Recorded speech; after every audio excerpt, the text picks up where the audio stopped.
جو نیک عمل ہے اس کی حیثیت ایک بلب کی سی ہے، ایک چراغ کی سی ہے۔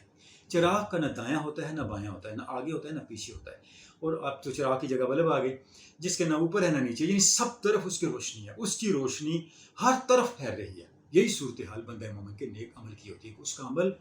ماضی کو متاثر کر رہا ہوتا ہے، اس کا عمل مستقبل کو متاثر کر رہا ہوتا ہے، اس کا عمل حال کو متاثر کر رہا ہوتا ہے۔ آپ دیکھیں کہ ماضی تک اعمال کے اثرات پہنچتے ہیں اور مستقبل تک اعمال کے اثرات پہنچتے ہیں، اور جیسے قرآن مجید میں ہے کہ جب اصحاب کہف کا معاملہ ہم دیکھتے ہیں کہ جس وقت حضرت خضر علیہ السلام حضرت موسیٰ علیہ السلام جا رہے ہیں اور انہوں نے ایک دیوار کو بنا دیا، اور جب حضرت خضر علیہ السلام نے حضرت موسیٰ علیہ السلام کے سامنے اس دیوار بنانے کے معاملے کو ایکسپلین کیا کیوں اس دیوار کو بنایا کہ حالانکہ اس بستی کے لوگ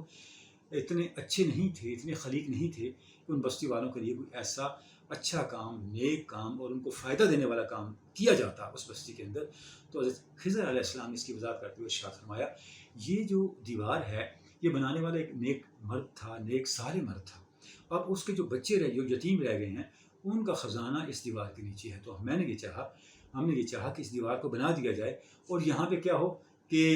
اس دیوار کو بنانے کے نتیجے میں جو یتیم بچے ہیں ان کا خزانہ محفوظ ہو جائے۔ اب جو لفظ استعمال کیے حضرت خضر علیہ السلام نے اس پورے واقعے کو ایکسپلین کرنے کے لیے فرمایا کانا ابوہما صالحا، کہ ان بچوں کا جن کا خزانہ اس دیوار کے نیچے ان کا والد نیک مرد تھا، صالح مرد تھا۔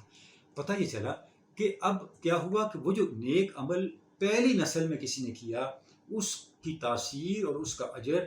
آنے والوں تک پہنچ رہا ہے، اگلی نسل تک پہنچ رہا ہے۔ یعنی اعمال صالحہ جب انجام دیے جاتے ہیں تو ان اعمال صالحہ جو ہم انجام دیتے ہیں ان کا اثر ہمیں ماضی کی طرف بھی پہنچ رہا ہوتا ہے، جو لوگ اس دنیا سے چلے گئے ان کے مستقبل میں جو اعمال کا تسلسل ہے جیسا کہ حدیث پاک میں بیان ہوا ان کا اثر وہ کہاں جا رہا ہے؟ پاس کی طرف جا رہا ہے۔